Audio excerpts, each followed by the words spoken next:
Bonjour, fans de sport étudiant, bienvenue à cette nouvelle édition du podcast Bulletin sportif. Très heureux de vous accueillir encore une fois cette semaine. On approche de la fin, on est dans les derniers. Je vous prépare et je vous concocte quelques éditions spéciales avec des invités et des sujets particuliers. Mais d'ici là, on continue de suivre ce qui se passe sur les terrains dans les gymnases avec Denzel Carigueya et Tristan Mack. On va revenir sur le premier match de la finale de hockey collégial masculin qui, évidemment, on suit depuis le début entre André Laurando et Sorel Tracy. On revient là-dessus dans quelques minutes. Je vous mentionne absolument ce qui s'est passé au championnat avec un S provinciaux de basket et de volleyball Division 2. En basket féminin, les Aigles d'Onsic qui ont battu les Blues de Dawson en finale 66-46. Chicoutimi qui termine au troisième rang avec une victoire de 51-40 contre l'Outaouais. Basket masculin, c'est les Dynamiques de Sainte-Foy à Sainte-Foy qui l'ont fait devant leurs partisans. Une grosse victoire en prolongation, 71-67 sur les Cougars de Champlain de Knoxville. Tout un match, beaucoup d'émotions dans ce match-là. Plusieurs articles qui ont été écrits, d'ailleurs, par les journaux locaux. Si vous avez eu la chance, allez lire ça. Franchement, il y a des belles histoires autour de tout ça. Dawson, chez les gars qui a remporté le bronze, victoire de 78-70 contre Vanier. Volleyball féminin, les Zélandes Garneau l'ont emporté face aux Volontaires de Sherbrooke, une victoire 25-21, 23-25, 15-10, donc il a fallu y aller au troisième set. Victoire, donc, je répète, des Zélandes Garneau. Les Géants de Saint-Jean terminent avec la médaille de bronze, une victoire contre les Nordiques de Lionel Groux. On sait qu'en D1 chez les filles, les Nordiques de Lionel Groux ont été championnes provinciales. En D2, les Nordiques avaient gagné le championnat de la conférence Sud-Ouest, mais elles terminent quatrième du championnat provincial. Et enfin, volleyball masculin, si au basket féminin, c'est les Aigles d'Onsic. Au volleyball masculin aussi, les Aigles d'Onsic qui ramènent une médaille d'or des championnats provinciaux D2. Victoire en 2 manches contre les Titans de Limoilou. Si je vous disais que les Nordiques ont gagné chez les filles, les Titans ont gagné en D1 chez les gars. Donc, les Titans de Limoilou en volleyball. Très, très, très grosse saison. Juste à mentionner, les Aigles d'Onsic, en passant, n'ont perdu aucune manche lors du tournoi provincial, du championnat provincial. Bref, chapeau à cette équipe-là. Diablos de Trois-Rivières qui ont pris le 3e rang de victoire face aux Vikings de Maisonneuve, mon ancienne équipe, du temps où je jouais et du temps où c'était D1 et du temps où, bref, j'étais plus en forme. Mais bref, tout ça pour dire que j'avais un petit espoir que les Vikings aillent chercher quelque chose là. Ceci dit, très bien fait. Ils ont très, très, très bien fait. Il faut saluer tout le monde, saluer les efforts, saluer aussi, évidemment, les organisations qui s'occupent de s'assurer que les étudiants athlètes, les entraîneurs passent de bons moments là. Bref, chapeau aux différentes équipes qui ont participé. Évidemment, aussi un coup de chapeau particulier aux médaillés et l'équipe championne. Je termine tout ça en vous invitant fortement à rester jusqu'à la fin parce que cette semaine, je reçois à l'entrevue de la semaine un joueur de football qui a marqué fortement les 5-6 dernières années du football collégial et universitaire québécois. Je parle du receveur de passe du Rouge et Or de l'Université Laval, Kevin Mittal, qui se prépare à être repêché par la Ligue canadienne de football. Grosse entrevue d'1 heure avec Mittal. Manquez pas ça, sincèrement, du bonbon. Il répond à toutes les questions. Je me suis permis d'en poser quelques-unes qui sont particulièrement un peu plus crunchy que d'habitude. Le personnage en valait la peine. J'en ai profité pour le cuisiner sur certaines choses qui ont marqué sa carrière, notamment, mais aussi essayer de savoir son opinion sur différents éléments. Donc, écoutez, je ne peux pas faire autrement que de vous inviter à y rester et surtout écouter tout ça. Mais d'abord et avant tout, l'analyse de Denzel et Tristan du premier match de la finale collégiale masculin D1 en hockey.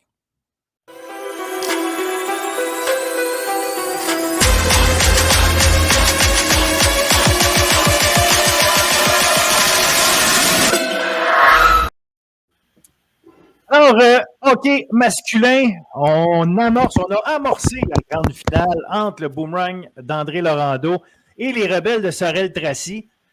Premier match qui est déjà passé, ça finit 4-3 à l'avantage du Boomerang. Je vais vous laisser me faire votre analyse, mais mon premier abord, ça a beau finir 4-3 avec un but en troisième période de Samuel Dion pour trancher le débat. À mon avis, c'était moins serré que ça. Le Boomerang a été la meilleure équipe. Donc, au final, victoire très méritée par l'équipe d'Alexandre Dandonneau. Tristan, qu'est-ce que tu en as pensé? Écoute, en première période, j'ai senti beaucoup de nervosité chez les joueurs du Boomerang. Juste pour vous donner une idée un peu là, de l'ambiance, de comment c'était dans l'équipe, dans le vestiaire, c'était silence radio avant le match. Tout le monde, il ne faut pas l'oublier, le Boomerang a une jeune équipe cette année, là, beaucoup de jeunes. Il y en a que c'est leur première finale à vie dans le collégial. Donc, il y avait un certain niveau de nervosité en première période. Ça s'est estompé par la suite là, après le premier but. On a vu là, en première période que c'était deux équipes qui s'étudiaient, soit les Rebelles et le Boomerang. Et par la suite, en deuxième, le Boomerang a fait preuve de caractère, tirait de l'arrière 0-2, mais a trouvé le moyen justement là, de remplir le fond du filet grâce à des vétérans comme nous, Olivier Charland, Lucas Sauvé. Charland, c'était en avantage numérique. Sauvé, on pourrait quasiment dire que c'était aussi en avantage numérique. Le joueur venait de sortir et le jeu était encore dans la zone offensive des Rebelles pendant que le Boomerang bourdonnait dans le territoire de la formation d'Éric Messier. Et par la suite, le Côté a inscrit un but. Quinton. Donc, vraiment, du côté du Boomerang, c'est vraiment à partir du moment où est-ce que l'équipe a marqué son premier but, que le niveau de nervosité est tombé. Et par la suite, l'équipe d'André Laurando là, a été en mesure de s'imposer. Il faut aussi donner crédit au gardien de but, Mathis Tessier, là, particulièrement en troisième période. Il a été excellent à bloquer des tirs clés des joueurs des Rebelles. Et l'indiscipline des Rebelles leur aura fait mal. Le Boomerang qui a marqué 3 buts en avantage numérique et les Rebelles qui n'en ont marqué qu'un seul. Seulement 4 punitions de chaque côté. Je n'ai pas senti un très gros jeu physique de part et d'autre dans ce premier match. C'était vraiment du hockey de séries éliminatoires, serré, structuré. Et j'ai bien hâte de voir la suite. Mais une chose est certaine, si les gens ont l'occasion de revoir le but de Samuel Dion, c'était un but de toute beauté, partie supérieure du filet, il patinait hors l'aile, il a vaincu Justin Roux dans le haut de sa cage. Alors, c'est des séries éliminatoires tout à fait spéciales pour Samuel Dion actuellement, messieurs. Là.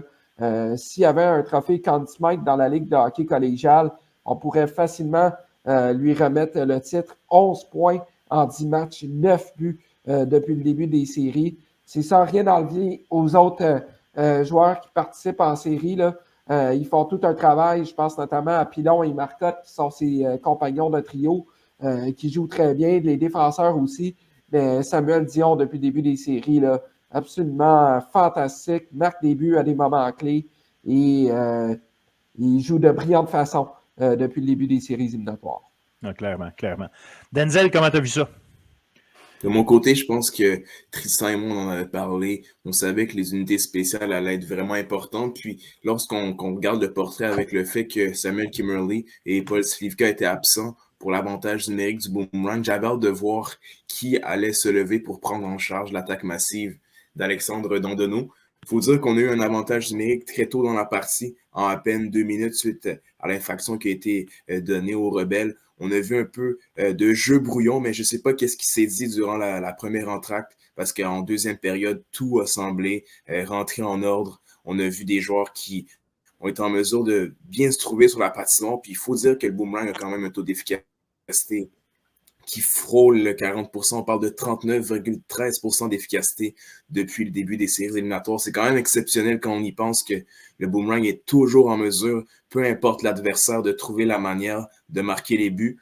Puis défensivement, on aura limité les Rebelles à très peu de chances de marquer, j'ai envie de dire. On sait que c'est une équipe qui est explosive, qui nous a habitués à avoir beaucoup de facilité à se générer des chances de marquer, mais j'ai envie de dire que le Boomerang a été excellent. Le premier but qui provient d'une mise en jeu qui a été remportée en fin de première période. Je pense qu'il faut donner du crédit aux Rebelles qui ont été en mesure de trouver une manière de marquer le premier but, d'embarquer la foule dans le match. On savait que l'avantage de la glace allait être important dans ces séries-là. Puis on l'a perçu en début de match, étant donné qu'on a vu le Boomerang un peu plus, j'ai envie de dire, stressé d'appréhender cette première partie de la ronde de finale. Mais pour en conclure sur ce match-là, je pense que ça donne le ton sur une série qui va être intéressante. Il y a des joueurs qui ont été en mesure d'encore une fois jouer leur rôle. Samuel Dion, quelle acquisition en provenance des riverains du Collège Charlemagne. On ne cesse de l'encenser, mais il a été excellent encore une fois. Mais j'ai envie de lever mon chapeau, comme Tristan l'a mentionné, à Mathis Tessier, un gardien recru de 17 ans qui continue sur cette lancée. On a un beau duel de gardien de but avec Justin Roux qui lui aussi en est à sa première saison dans la Ligue collégiale. Il y a d'excellents talents sur la surface glacée et j'ai hâte de voir comment la série va se développer. On sent que les Rebelles ont peut-être connu le même genre de début de série que face aux Lions du Cégep Champlain-Saint-Laurent. Ça a été un peu plus difficile dans les 2 premiers matchs, mais j'ai envie de voir comment on va vouloir rebondir. On s'en va à André Laurando samedi pour ce match numéro 2. Puis je pense que la formation d'Éric Messier voudra bien rebondir, puis surtout faire jouer tout le monde parce qu'il y a des joueurs qui jouent beaucoup de minutes dans cette formation-là. Ben Denzel, tu mets le doigt sur certains éléments qui moi-même m'ont marqué, la façon de parler. Puis je vais rebondir sur ce que tu viens de dire, le temps de jeu. Je n'ai pas les minutes exactes, c'est pas écrit, mais écoute, moi, Léo Saint-Michel, Donovan Côté, ces gars-là sont capables d'en donner énormément. Et en fin de match, oui, leur talent fait en sorte qu'ils sont capables de déjouer un premier gars, mais tu le vois dans la façon dont les joueurs bougent leurs pieds. Et ça ne bougeait plus, ces pieds-là, à la fin du match. Il n'y avait plus d'énergie. Puis je veux donner le crédit au Boomerang, la défensive, qui a fait un travail extraordinaire tout le long du match, très solide. Mais j'ai eu l'impression que tout le long de la partie, il y avait un manque d'énergie de la part des attaquants des Rebelles. On tentait, on avait en tout cas, mon impression d'amateur, j'avais l'impression de voir souvent les joueurs des Rebelles essayer de vouloir mettre la rondelle derrière les défenseurs du Boomerang, espérer utiliser leur vitesse pour aller chercher ces rondelles-là parce qu'elles n'allaient pas nécessairement gagner des batailles physiques. On sait comment peuvent être costauds les joueurs du Boomerang, mais souvent, justement, quand on joue contre des équipes costaudes, on veut profiter de la vitesse. Puis ça semblait dessiné comme ça, sauf qu'à chaque fois, c'était les joueurs du Boomerang qui arrivaient loin en avant, premiers sur la rondelle. La stratégie était là, la tactique semblait là, mais l'exécution n'était pas là. Et oui, c'était 2-0 à un moment donné dans le match, mais c'est un but de l'ami qui, à mon avis, l'ami a été de loin le meilleur joueur là, de Sorel. Je pense qu'il faut le donner. Mais donc, c'était mérité. Mais après ça, le but d'Arpin dès le début de la deuxième période, la rondelle semble dévier sur Sidibé. Mais je pense que c'était Sidibé qui était là. Mais la rondelle semble dévier, mais n'empêche. Le but est là, fait que c'est 2-0. Malgré ça, je n'ai pas l'impression que c'était les Rebelles qui étaient en contrôle du match. Puis, tu en as parlé, Tristan, le début de match, on s'étudiait. Surtout la première moitié de la première période, où est-ce que vraiment il ne s'est rien passé offensivement, ni d'un bord ni de l'autre. Là, à un moment donné, tu as eu Louis-Olivier Charland qui a eu une chance, Sidibé a eu une chance, Tessier qui est obligé de faire un très gros arrêt sur l'ami avant que l'ami aille marquer, mais cette première période-là, effectivement, a peut-être fait chasser la nervosité d'un côté comme de l'autre. Mais parce que les Rebelles ont pris les devants, on aurait pu penser, OK, les Rebelles prennent le contrôle. Non, c'est pas ce qui est arrivé, c'est pas l'impression qu'on avait malgré tout.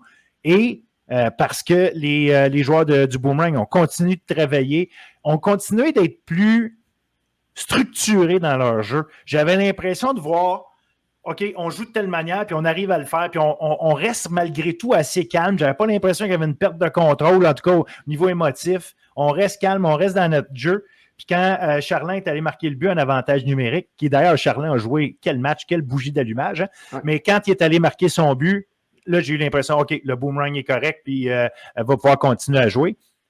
Et malgré tout, mon impression, puis je le dis, malgré le pointage, j'ai l'impression que les Rebelles ont été un coup en arrière tout le long de ce match-là. Bref, s'ils ne retrouvent pas un certain regain d'énergie, s'ils ne trouvent pas une façon, puis je vais leur souhaiter que la semaine leur ait permis de se reposer à tous ces joueurs-là, parce que le 4-3 aurait pu être un 6-2 sans pas tant pour les chances de marquer, mais à cause de l'intensité, à cause du contrôle du jeu, j'avais l'impression que le Boomerang avait vraiment le contrôle. Malgré tout, les Rebelles ont tellement de talent que c'est en plein genre d'équipe qui, malgré le fait qu'ils peuvent être des grands bouts du match à ne pas être en contrôle, ils sont capables de marquer 2-3 buts en l'espace de 2 minutes puis revenir dans un match. Donc, c'est loin d'être fini, c'est pas ça. Mais la façon dont ça s'est passé, j'ai été un peu déçu de ce que les Rebelles ont donné comme exécution dans cette partie si importante. Il y a de la nervosité de leur côté aussi, ça c'est sûr et certain, mais c'est vraiment là l'impression d'énergie. J'avais l'impression qu'il y avait tellement un écart entre l'énergie que les deux équipes étaient capables de donner. Ça a été marquant à mon avis.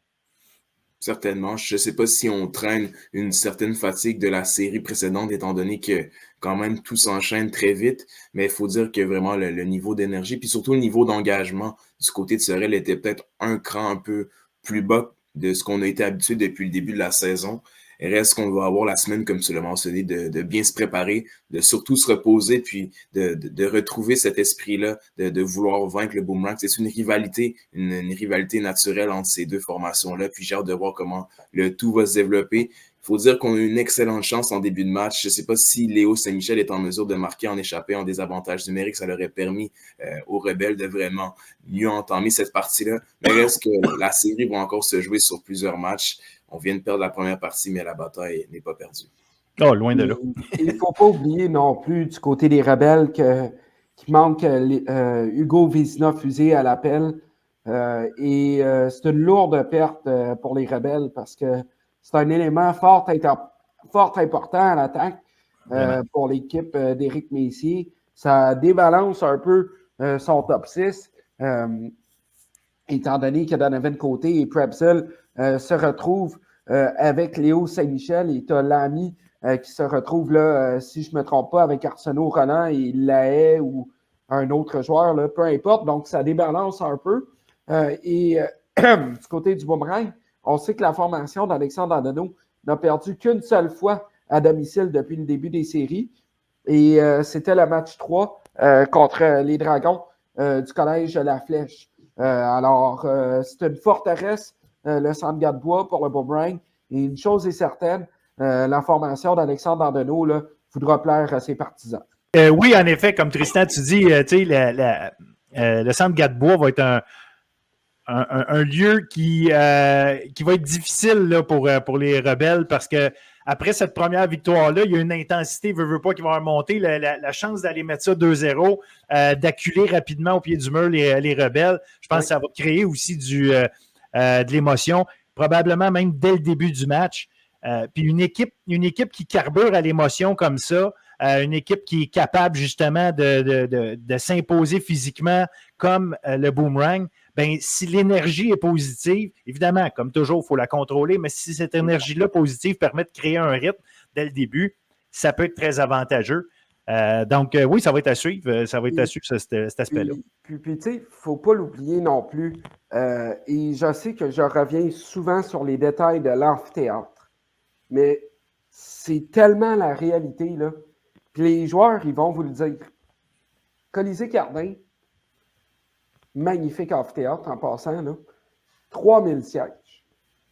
Puis il y avait à peu près une foule, on parle, l'organisation des Rebelles a estimé environ 900 personnes dans l'amphithéâtre. Dans un amphithéâtre qui accueille 3000 sièges, donc il y a quand même un bon 2500 sièges qui est vide, là. Et tu avais une foule d'un côté, du côté du Boomerang, et la foule de l'autre qui se retrouvait en arrière du banc des Rebelles et un petit peu à côté, à gauche et à droite. Du côté du Centre Gadebois, tous les partisans sont du même bord. Les deux bancs sont un à côté de l'autre. Donc, c'est sûr et certain que côté émotion, il va en avoir un peu plus parce que les partisans, veulent pas, sont plus proches de la glace, sont seulement d'un côté. C'est un plus petit amphithéâtre, donc ça va faire encore plus de bruit. Je pense que ça va être important, autant pour la formation d'Éric Messier que celle d'Alexandre Andonneau, de bien commencer le match de donner le ton. Et je pense que ce qui va être important, ça va être les 10 premières minutes du match, marquer le premier but, aller chercher du momentum, générer de l'offensive et trouver une manière de faire en sorte que ça se termine à la régulière et en faveur d'une équipe. Parce que je pense que si ça s'en va en prolongation, ça va être encore plus difficile pour les deux formations. Surtout qu'on sait que ce sont deux équipes là, qui sont capables de générer de l'offensive. Une équipe qui est peut-être mieux bâtie pour les séries, je dirais, côté énergétique, côté force physique, et de l'autre qui est une équipe qui a plus de talent et qui est plus expérimentée côté moyenne d'âge et nombre de matchs joués dans la Ligue collégiale D1. Denzel, je ne sais pas comment tu vois ça, c'est justement ce prochain match-là. Quelles sont les clés pour toi là, pour les deux équipes? Je pense que, comme Tristan l'a mentionné, de bien gérer nos émotions. On sait que c'est un enjeu qui est important en séries éliminatoires. Et l'aspect qu'a amené Tristan au niveau de l'amphithéâtre du Cégep André Laurando, je pense que c'est important de le rappeler pour avoir fait quand même le tour de certaines arénas dans la Ligue collégiale. Je pense qu'il y a des complexes qui permettent d'avoir une meilleure ambiance. On n'a qu'à penser à Lennoxville avec l'amphithéâtre, avec des estrades d'un seul côté. C'est un peu la même chose au centre Gadebois, puis au complexe Branche-Aubrière, d'avoir quand même un gros amphithéâtre avec de nombreux sièges à combler. Ça peut être un aspect qui peut venir jouer dans la manière dont l'émotion va être jouée sur la surface glacée, étant donné que tout est prêt. Mais pour moi, je pense que qu'est-ce qu'il faudra surveiller? C'est la manière dont on va vouloir utiliser notre groupe d'attaquants du côté des Rebelles. On se doit de vouloir embarquer tout le monde dans le match rapidement et ce, en faisant jouer tous nos trios pour leur permettre eux aussi de goûter à la glace, puis surtout leur mettre en jambes et les mettre dans l'idée qu'aujourd'hui, c'est un match qui va être important dans cette série-là parce que c'est un point de bascule. Si André Laurando est en mesure d'aller chercher cette victoire-là, on est quand même à 2-0, mais si les Rebelles, de leur côté, sont en mesure de niveler les chances, la série va être encore longue.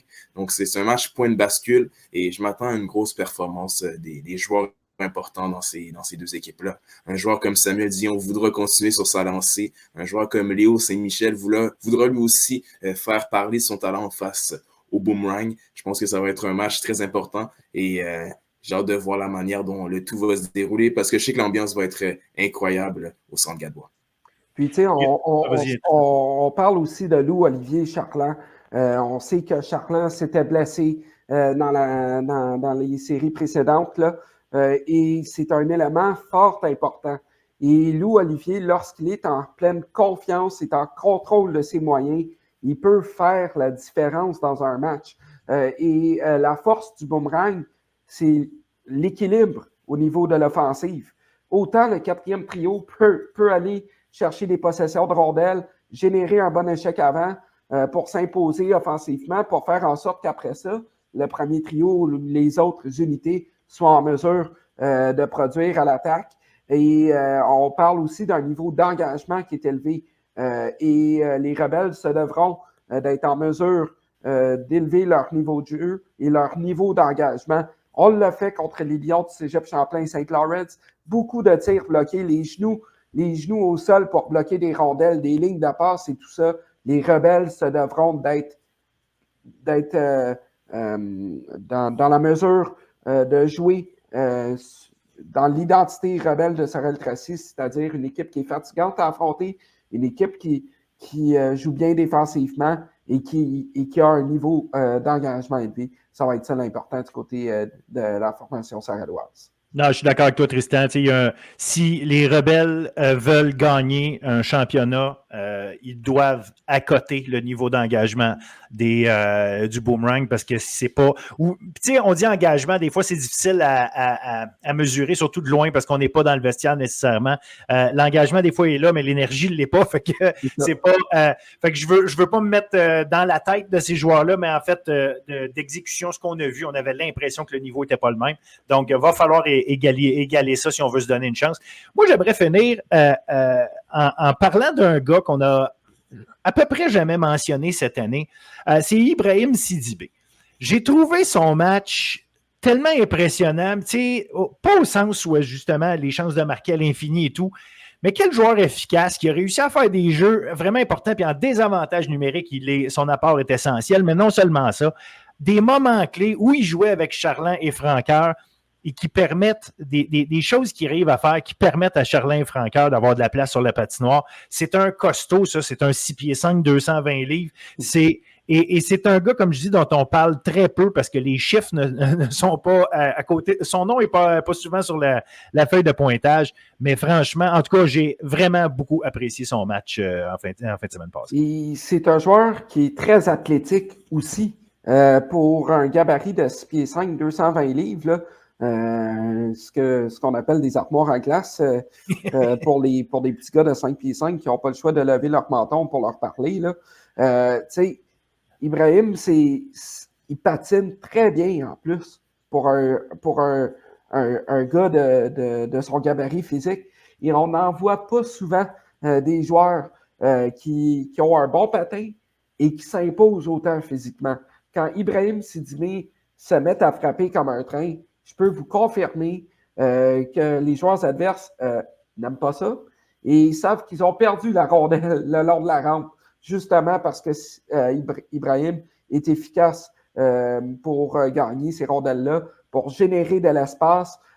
En termes d'identité de joueur, là, c'est un peu comme un Josh Anderson. Il a un bon patin, il est en mesure de s'imposer physiquement, travaille fort, va aller chercher des rondelles qui sont importantes en fond de zone.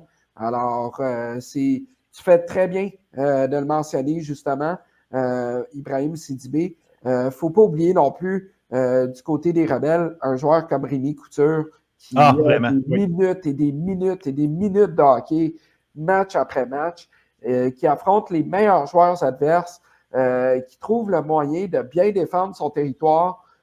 C'est un joueur tellement important du côté de la défensive des Rebelles. Là. Je pense à Couture et je pense à Arpin aussi, deux défenseurs importants du côté des Rebelles qui font tout un travail. Et en parlant de défenseurs du côté du Boomerang, il ne faut pas négliger la part d'Esteban 5 Mars et de Zachary Baumauer, un jeune duo de défenseurs de 17 ans qui travaille très bien. 5 Mars, un peu plus offensif. Baumauer, un peu plus effacé, mais travaille très bien dans sa zone. Les deux ont joué ensemble du côté des dynamiques du Collège Charlemagne au niveau M18 Division 1. Et juste pour vous mentionner à quel point Esteban 5 Mars a progressé dans la dernière année, à peu près aucune équipe ne l'avait approché à pareille date ou au mois de février-mars 2023. Et là, actuellement, il se retrouve dans une brigade défensive qui est en finale de championnat collégial Division 1. C'est vraiment là, toute une histoire. Puis, on peut en parler à la tonne de ces histoires-là qu'on voit à travers le collégial. On pourrait en nommer du côté des Filons, comme on peut en nommer du côté des Rebelles et des Dragons. Ça donne que là, la finale est entre le Boomerang et les Rebelles. Et on fait bien d'en parler, justement, de ces belles histoires-là, des jeunes qui arrivent dans la Ligue, qu'à peu près personne ne connaît et qui sont en train de briller de la bonne manière et de manière positive dans le circuit. Absolument, absolument. Fait que prochain match, samedi à 19h30 à Silvio Manta. Et tout de suite, on joue le lendemain, le dimanche à Cardin. Donc, ça aussi, ça va être intéressant parce que victoire-défaite, peu importe qui l'a, samedi, de jouer déjà le lendemain après-midi, ça aussi, ça va être intéressant dessus, quel impact ça a. Et je pense que ça rajoute à l'importance pour les Rebelles d'aller chercher ce deuxième match-là. On l'a dit, on questionne le niveau d'énergie que certains des joueurs ont rendu à la fin de la saison comme ça. Si on n'est pas capable de trouver notre énergie, c'est pas dimanche que ça va être plus facile, du moins à suivre. Mais bon, on l'a dit, il y a une semaine de congé entre les deux, fait que peut-être que les joueurs clés des Rebelles vont retrouver tout ce qu'ils ont besoin pour exceller. J'en doute pas. Ils ont les moyens, du moins, le talent est là, la question ne se pose pas. Fait que ça va être assurément très intéressant. Exact. Alors, je pense que ça va être un enjeu aussi. 2 matchs collés. Là. On parle d'un match à 19h30 le samedi, 16h le lendemain.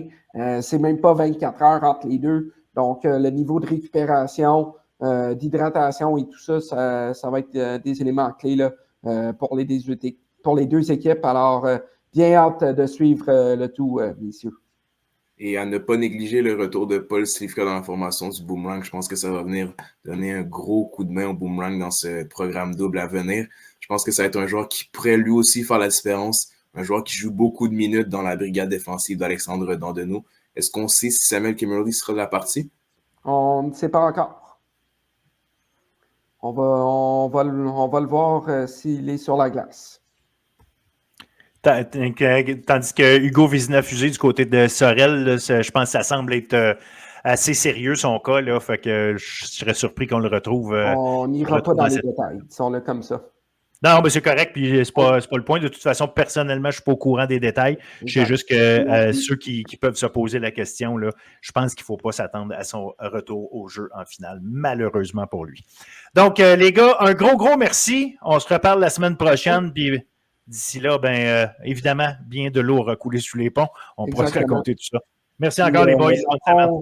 Samedi, Rémi Meunier et moi-même serons à la description et commentaires de ce match.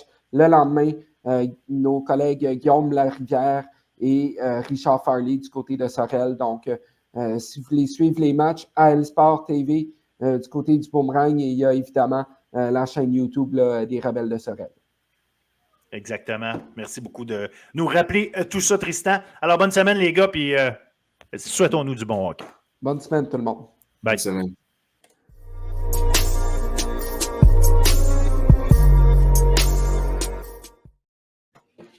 Entrevue de la semaine, un invité qui, pour bien du monde, n'a pas besoin de présentation, mais pour ceux qui en auraient besoin, je vais quand même le dire. On reçoit cette semaine un des gars qui a probablement le plus marqué le football québécois dans les dernières années, collégial et universitaire. Je vais le dire encore du rouge et or, parce que ce n'est pas fini complètement jusqu'à ce que tu sois repêché. Le receveur Kevin Mittal. Salut Kevin, très content de te recevoir. Merci, ça va bien. Ça va très bien, mais toi, comment ça va? Parce que là, au moment où on enregistre ça, on est à peu près une semaine du repêchage de la Ligue canadienne. Comment tu vis ça en ce moment? Comment ça se passe? Je vois qu'évidemment, tu as fait le combine, tu as fait toutes ces choses-là. Je vois effectivement aussi ton nom sortir, évidemment. Les mock drafts s'amusent, fait que qui place quoi, qui où, c'est une chose. Toi, tu te sens comment à l'approche de ce moment-là? On est à 6 jours, là. On a hâte que ça arrive. C'est comme. Moi, j'ai jamais trop aimé ça, me faire recruter par des équipes. Autant au niveau universitaire, j'avais visité 2 places. Cégep, j'avais visité 2 places.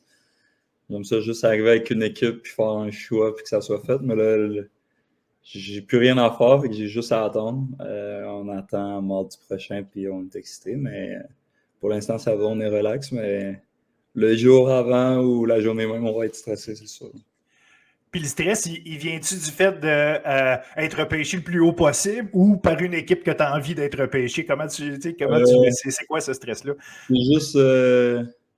C'est juste de ne pas être en contrôle de où tu t'en vas pour minimum tes 3 prochaines années. Ça peut aller comme proche de la maison, comme le plus loin. Fait que c'est juste ça, mais ça va être excitant, puis on a hâte de voir c'est où que ça va tomber. En fait, j'ai lu un article de Guillaume Piedboeuf de Québec qui mentionnait que tu avais parlé à tout le monde, sauf, je pense, les Elks d'Edmonton. C'est encore le cas? Tu as parlé à tout le monde, sauf Edmonton? Oui, encore. J'ai pas une nouvelle d'Edmonton. Je sais pas. Je pense pas qu'ils ont besoin de receveurs là, à ce moment-ci de l'année. Là. Ils en ont signé plusieurs. Fait que peut-être que juste leur besoin est vraiment ailleurs. Ou c'est autant stressant, puis je sais pas comment les voir encore parce que on n'a pas parlé. Je pense que j'ai même pas salué aucun coach là-bas. Il y a comme une game qui se passe entre les entraîneurs là-bas, puis les GM. Il y en a qui te parlent, il y en a qui te parlent pas. Fait que, je sais pas. Pour l'instant, silence radio pour Edmonton. Puis les conversations, je comprends que c'est un peu touché dans le sens que n'importe qui peut te recruter, fait que tu peux. Mais est-ce que tu as eu des coups de cœur, si on veut, pour des personnes, parce que c'est pas tant l'organisation au complet. C'est peut-être l'organisation, mais as-tu eu des coups de cœur dans des conversations que tu as eues avec certaines équipes? Coup de cœur de personnes, je dirais pas nécessairement en entrevue, mais vraiment juste pour son enthousiasme et qu'est-ce qu'il amène autour des gars. Je pense que il rentrait dans les vestiaires puis il parlait avec les gars. C'est le GM de Toronto, là, Pinball. Je pense que c'est un bon personnage, là, très enthousiaste, puis il parlait avec tous les gars. À la fin du combine, il était en train de plier les tables, puis il ramassait les tables comme le staff de la CFL. Là, toute personne ne comprenait. Il y avait ses 2 sacs Louis Vuitton dans l'entrée à terre, puis il a enlevé son manteau, puis il pliait les tables avec le staff. C'est un bon vivant à l'aéroport aussi, il parlait avec tout le monde. Fait que je pense que j'irai avec lui. Ouais. Si on fait un retour en arrière, on reviendra peut-être à ça, mais tu mentionnais tantôt, je trouve ça intéressant, quand tu jouais au secondaire, tu n'aimais pas te faire recruter, puis évidemment, comme tu le mentionnes, évidemment que pour la suite, qu'est-ce qui t'agaçait dans l'histoire de te faire recruter? Parce que tu restais un bon joueur qui avait en masse si on veut, de spotlight sur lui dans le milieu.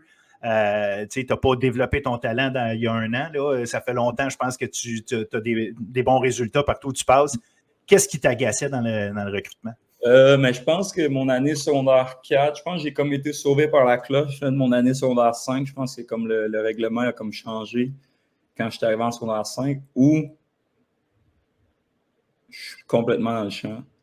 Mais je sais qu'il y a une année, je pense que c'est en secondaire 4, quand j'étais en juvénile, que c'était vraiment intense. Ouais, les coachs avaient le droit de te parler, mais après ça, il y a eu le règlement qui faisait qu'il fallait attendre la fin de la saison de juvénile, c'est ça? Je pense que c'est mon année secondaire 5 qui a eu comme le switch de ça. Je sais pas, juste te faire... j'aime pas me faire dire ce que je veux entendre, là, de mon sens du poil pour que je vienne. Des fausses promesses, on entendait toutes sortes d'affaires là, de tous les bords, de tous les côtés, là, à propos de tel coach fait ci, tel coach fait ça. J'étais un bon joueur, je voulais juste aller dans une équipe que je pouvais jouer au foot. Moi, je voulais jouer au basket en même temps, fait que je voulais une école qui pouvait m'offrir les deux. Je pense qu'il y avait Vieux-Montréal qui offrait ça. Les Géants de Saint-Jean, il y avait Lennox qui offrait ça. Puis... avec toute la vague de recrutement que Tony Adeluca est allé chercher l'année d'avant avec Notre-Dame Cactus et les Loups de Curie-Antoine Labelle, c'est là que j'ai décidé d'aller à un bon cégep, un petit cégep privé, même si c'était loin quand même de chez nous. J'ai décidé de faire la route à chaque jour, là, 45 minutes quasiment, pour traverser l'île de Montréal au complet. Mais il m'offrait de faire les deux, puis à un haut niveau. Fait que c'est pour ça que j'ai décidé d'aller à André Grasset. Puis tu as eu une carrière formidable à Grasset. Le duo que tu as formé avec Jonathan Sénécal, les records sont arrivés, les grandes performances. Bol d'or est arrivé. Mais suite à ça, c'est vers les États-Unis que tu es allé. Tu es allé à Syracuse. Tu es resté là 1 an. Raconte-nous comment ça s'est passé par rapport à Syracuse, parce qu'encore une fois, si tu te fais recruter au cégep, vers le cégep, c'est une chose, mais la game à choisir son université, surtout si tu regardes vers la NCAA, là, tu sais, sky's the limit, au sens il y a des centaines d'équipes, il y a tellement de places. Comment ça se passe pour toi à ce moment-là? Puis en plus, tu n'es pas allé jouer dans un prep school, fait que, parce que je sais qu'il y a beaucoup de monde qui aime en beurrer épais sur la visibilité que les prep schools te donnent. Je pense que tu en avais en masse de visibilité pareil, mais comment ça s'est passé pour toi, justement? Puis qu'est-ce qui a fait que tu as choisi Syracuse? Juste commencer au début de ce processus-là, c'était avec Tony Adeluca. Lui, il voulait qu'il nous poussait pour qu'on aille faire des camps un peu plus aux États-Unis. Il y avait toutes sortes de programmes qui amenaient les joueurs à faire des camps, puis finir. Puis moi, je voulais pas faire tout ça. J'ai essayé de me faire recruter. Joe est comme quand même assez semblable là, comme personnalité que moi. Il parle un peu moins là, sur le terrain, mais... Ouais, on y revient là. Côté recrutement, puis toutes ces affaires-là, de se faire parler, on n'aime pas trop ça. Fait que une fin de semaine à l'été, il nous a amené, on a embarqué dans son auto, moi puis Joe, on nous a amené avec, je pense que la première année, il y avait Axel aussi, puis Samuel Makwanda. Puis Joe, je pense qu'il était encore au secondaire, on ne l'avait même pas, là, mais en tout cas, il avait embarqué, puis on avait été là-bas, on avait bien fait. L'été d'après, on avait retourné, il nous avait bien aimés. Puis au Spring Camp, je pense, après ma 2e saison, qui serait la première à Joe, avant la 3e, avant 2018, il y a eu quand même beaucoup d'intérêt. Là. Je pense qu'il y avait comme 6 équipes NCAA s'était présenté parce qu'il faisait comme le tour des cégeps là, à Vanier, à Vieux-Montréal et tout. Puis là, il a commencé à avoir de l'intérêt. Pour ma part, il y a eu comme... Il y avait beaucoup d'offres pour jouer linebacker. Je ne sais pas d'où que ça sortait. Là. Ils voulaient me voir linebacker. J'ai même fait un workout dans le gym à Grasset pour voir si j'étais capable de bouger comme linebacker, mais je n'avais jamais fait de shuffle dans une boîte. Puis avec des drills que je connais zéro. Mais c'est à cause de ta shape qui te disait d'essayer ça. Il voyait... parce qu'on peut en parler, peut-être on peut ouvrir la parenthèse. Il y a beaucoup de monde qui vont mentionner ça. Kevin Mittal, comment il va transposer sa game chez les pros, mettons, à cause que tu n'es pas un gars de 6 pieds 4, tu es un gars de 6 pieds 1, mais tu n'es pas un 5 et 9 non plus, tu as une bonne grandeur, mais tu es costaud aussi, tu sais. Ouais. Des fois, tu as des gars de 6 pieds 3 qui pèsent 200 livres. Toi, tu es 6'1, 220. Fait que je pense qu'il y a comme un élément aussi de shape, peut-être, c'est ça, ça a toujours été... Ça me fait rire parce que c'est tout le temps la même discussion depuis que j'ai commencé à jouer au recevoir en secondaire 3. Sur 3, c'était correct, là, mais mettons sur 4, 5, c'était comme là, il commence à être trop gros pour jouer au recevoir. Au cégep, je me le faisais dire, tu sais, pas mes coachs, mais comme tout ce que j'entendais à Team Québec, tout là, tu commences à être gros pour être receveur. Peut-être aller running back, des affaires même, ou aller en defense. Mais comme ça me suivi depuis comme secondaire 4, puis là, je suis rendu que je vais jouer pro, puis c'est encore la même discussion. Mais à tous les niveaux, j'ai prouvé que je pouvais jouer cette position-là. Je ne sais pas pourquoi c'est encore une discussion. Je pense que j'ai mis clair que je peux jouer recevoir, puis ça me fait... je vais rester recevoir, puis c'est juste... Je sais pas, ça a tout le temps été comme... Ça fait longtemps que le monde me parle de mon poids et de ma grandeur, mais comme si je pense que je suis capable de jouer, il ne devrait pas avoir de problème. Ben, c'est intéressant parce que ça prouve que le monde puis tu sais, il y a des bons coachs, tu l'as parlé là, à Team Québec, puis à des bons niveaux. Fait que tu sais, c'est pas des coachs qui n'ont pas vu ou un observateur juste pour le fun qui te lance ça. C'est beaucoup de monde qui s'arrête à la shape d'un gars pour savoir où le placer. Puis c'est intéressant quand même de voir qu'il y a quand même ces schémas de pensée-là chez bien du monde. Oui, puis... D'aller au-delà du skill comme tel, parce que tu attrapes les ballons, tu cours avec, puis tu fais tes routes. Là. C'est ça, je me disais. Puis depuis, je pense, cégep, la seule personne qu'on dirait qu'on avait vu, je ne sais pas si c'était au Québec, si on peut dire ça comme ça, mais qu'on avait vu à cette shape-là puis performer, c'était Régis Sibassou à Montréal. J'étais constamment comparé à lui, puis regarde, là, aujourd'hui, il est rendu à sa 6e année à la CFL. Fait que, pour l'instant, il va bien. Il est encore en attaque. Ouais, c'est ça. Fait que Syracuse, eux autres, t'as fini par décider d'aller là. Est-ce que, justement, est-ce que c'est un processus que tu as décidé, bon, Syracuse t'a donné ce que tu voulais, t'offrait ce que tu voulais, puis rapidement, un peu, tu me mentionnais Jonathan Sénécal, t'es un peu comme toi, je me rappelle que Jonathan, quand il avait pris sa décision, c'était, je veux régler ça au plus vite. Ouais. Il avait trouvé une bonne place, puis il a dit, OK, je vais aller là.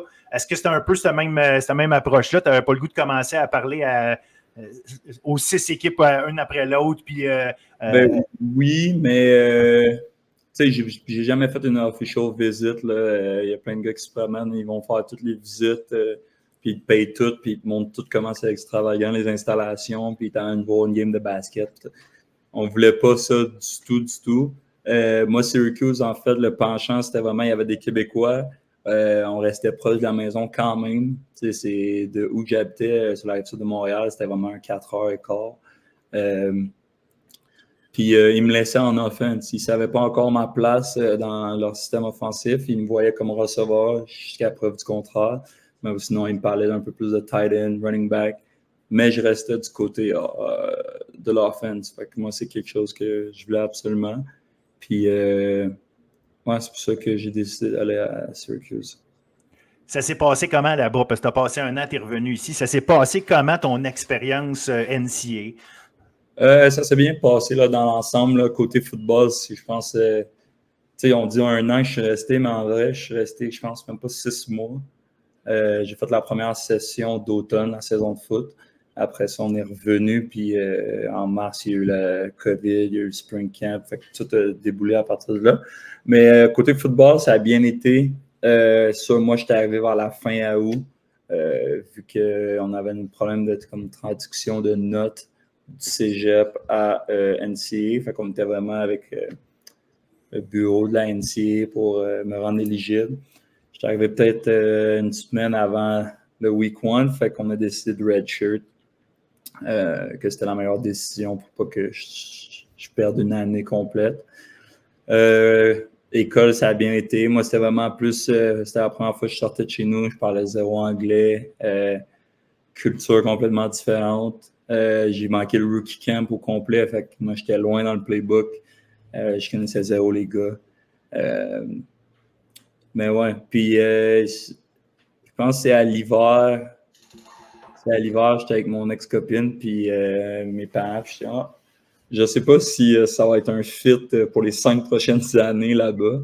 Tu sais, quand eux, ils jouaient away, nous, on restait sur le campus. Fait que moi, je descendais tout de suite chez nous. C'était 4 heures. Je le faisais direct. Je revenais le dimanche. Puis là, il y a ma directrice académique. Je ne vais pas nommer de nom. Je ne veux pas qu'elle perde sa job. Elle me dit, tu retournes souvent chez vous? Genre, t'aimes-tu ça ici? Es-tu confortable? Genre, il faut que tu sois à quelque part que comme tu vas être confortable. Pas t'épanouir, mais que tu vas être heureux. Puis tu veux enjoy. C'est la dernière fois que tu as la chance de choisir où tu peux aller. Parce que quand c'est professionnel, on décide plus grand-chose. Donc, elle dit comme, prends les choix genre pour toi, pense pas aux autres. Fait que c'est resté dans ma tête. On est resté après les fêtes. On a eu le premier spring camp. Ça a vraiment bien été comme receveur. J'ai vraiment bien fait. Puis là, il y a eu le COVID. On est parti à la maison. Là, on ne pouvait plus retourner pendant 2 semaines. Après, on a étiré ça, je pense, 2-3 semaines. Après ça, il me semble qu'on pouvait retourner, mais les étudiants internationaux ne pouvaient pas y aller. C'était compliqué. C'était compliqué. Fait que là, durant tout ce processus-là, là, de mars à mai, juin-ish, je pensais à ça. Nous, on continuait à faire nos meetings en ligne. On avait des trainings, comme toutes les équipes. Là, on se filmait sur l'ordi, des meetings. On finissait nos cours aussi. Puis j'ai décidé de juste revenir puis dire je m'en vais à mon premier choix qui était de revenir à Laval. Et ça, c'est intéressant parce que dans le même article, j'ai trouvé un très bon article d'ailleurs, allez le lire, ça a été publié il n'y a vraiment pas longtemps, la semaine passée, là, Guillaume Piedboeuf sur ici Radio-Canada Québec. Dans cet article-là, tu mentionnes que tu as réglé ça assez vite avec Leia DeLuca, avec Danny Maciocia, qui était le coach à l'époque. Non, tu n'allais pas aller à l'Université de Montréal. Tu allais aller à Laval. Pourquoi? Tu sais, tu as dit, je veux casser ça. C'est ça qui est écrit dans l'article. Je veux casser le lien direct entre Grasset et Montréal. OK, mais pourquoi c'est toi qui voulais le casser? Qu'est-ce que tu avais à gagner à le casser? Visiblement, il y avait quelque chose que tu trouves intéressant d'aller à Laval. Là, c'est pas juste pour le cas. Non, c'est ça. Il y a une nuance. Maciocia, il n'était plus coach quand je suis revenu. OK. Ça, c'était avant que je parte à Syracuse, quand j'avais visité Montréal, puis ensuite, j'avais visité Laval. Oui, c'est vrai. Après la COVID, c'était... Ouais. Quand je suis revenu, puis que j'ai signé à Laval, Marco a eu le poste là, ensuite. Mais, je sais pas, les installations, moi, comme je l'ai dit tantôt, je faisais comme 45 minutes de route à chaque jour, traverser Montréal, de la Rive-Sud de Montréal jusqu'à Grasset, c'est quasiment sur le fond quasiment le début de Laval. Oui. Fait que juste plus un campus comme universitaire, comme j'avais connu à Syracuse. J'étais venu avec mes parents, je pense que c'est avant mon année 2010, avant ma dernière année 2018. À Laval, on avait aimé les installations. La stabilité dans le coaching staff, c'est quelque chose que je voulais aussi. Je pense que c'est ça qui m'avait fait choisir Grasset à la base. C'était vraiment le même coaching staff depuis. Tony il est entouré pareil comme quand il coachait à Saint-Léonard, pratiquement.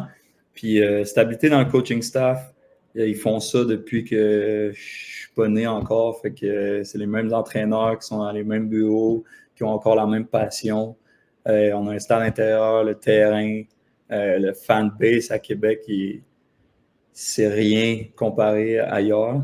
Le gym pour nous, tout est vraiment quelque chose. Comme Syracuse puis Laval, je peux vraiment les comparer en termes d'installation. Si on ne parle pas d'un stade de 80 000 personnes, mais à notre échelle au Québec, je pense que c'est vraiment ce qui se rapproche le plus. De où j'habite, je suis à 5 minutes du stade. j'ai accès au physio, à tout encore, même quand je suis plus dans le rouge et or. Fait que je pense que c'est pour tout ça. Ça me tentait de sortir de l'île de Montréal, voir d'autres choses, puis Québec m'intéressait. Je vais te poser une question qui peut paraître touchée, puis à toi de me dire si on peut aller là. Il y a bien des rumeurs depuis des années comme quoi les meilleurs joueurs qui sont attirés à Québec, ils se font payer des appartements, puis ou ils se font donner des jobs, ou si... Tu sais, ça se parle, ça se dit, mais à quel point c'est... Tu sais, c'est parce qu'en même temps, il y a un élément frustrant si c'est faux, puis un élément frustrant pour les autres si c'est vrai, parce qu'il y a quelque chose qui ne marche pas. Au-delà, parce qu'évidemment qu'on parle des installations et tout, puis c'est vrai, là, à Laval, en passant, il n'y a rien qui égale ça là, au Québec. Mais est-ce qu'il y a d'autres choses qui est faites pour attirer les meilleurs joueurs à Québec? Je me suis jamais fait payer mon appartement. Là, c'est la première fois, normalement, j'ai toujours eu 2 jobs en saison, off-season, durant l'été. Tu as des bourses comme à toutes les universités. Ouais. Moi, j'ai une bourse de recrutement avec la Fondation Aléo. C'est plus en termes d'encadrement. On va t'encadrer, comment peut-être gérer ton budget. Des jobs, ils en offrent. Ils ne t'en donnent pas. Ils ne te donnent pas de l'argent. Ils t'offrent des jobs chez Tanguay. Il y a plusieurs gars qui travaillent dans les bureaux de Tanguay. Il y a plusieurs contacts. Il y en a plusieurs contacts avec des gérants de restaurants, des propriétaires de ci, de ça. C'est quand même un gros nom à Québec. Fait que s'il y a un gars qui cherche une job, surtout des gars qui viennent de l'extérieur, ils priorisent ces gars-là pour essayer de bien les placer. De les placer avec, même si tu connais personne en avant à Québec, pour te placer avec des colocs, pour que tu sois proche de ton équipe, proche de l'université. Il n'y a rien qui est donné, ça me fait rire. Là, comme si, Non, mais c'est correct. Je fais exprès de poser la question parce que je trouve ça important que ça vienne de gars qui sont potentiels. Regarde, je prends un gars si t'en veux un qui a un talent particulier, puis c'est toi, je sais que t'aimes pas te faire flatter dans le sens du poil, mais j'ai le droit de le faire pareil. Fait que l'idée, c'est... Je pense que t'es, mettons, le cas typique de OK, lui, on veut absolument l'avoir, fait qu'on va lui dérouler le tapis rouge, puis on va tout lui donner. Fait que s'il y a vraiment quelqu'un à qui il aurait pu donner quelque chose, c'est un gars comme toi. C'est pour ça que je me permets de poser la question. Non, c'est correct, mais tu vois, il y a du monde qui me disait que je faisais quasiment le salaire d'un contrat recru dans la CFA en venant ici. Que quand j'allais en Place Laurier, Place Sainte-Foy, tout m'était payé. Que Jacques, il me faisait des virements comme on l'a déjà tout entendu aussi, mais j'ai toujours travaillé 2 jobs. Je me suis tout le temps levé à 5 h du matin pour aller travailler, puis je travaillais dans un restaurant, puis des heures pas possibles. Fait que on ne peut pas contrôler tout ce que le monde pense. Hein. Mais non, il n'y a pas de... On est comme les autres universités, tout est politique, tout passe par l'université s'il y a des bourses qu'un joueur peut avoir accès. Mais il n'y a rien de... J'aurais pris là, mon 75 000 de salaire pendant mes 3 ans ici, mais ça n'a pas été le cas, malheureusement. Là, tu es à Laval, tu as une belle carrière, tu dis OK, le fanbase, mais tu as fait partie de ceux qui ont entretenu la flamme de ce fanbase-là pendant les saisons que tu étais là.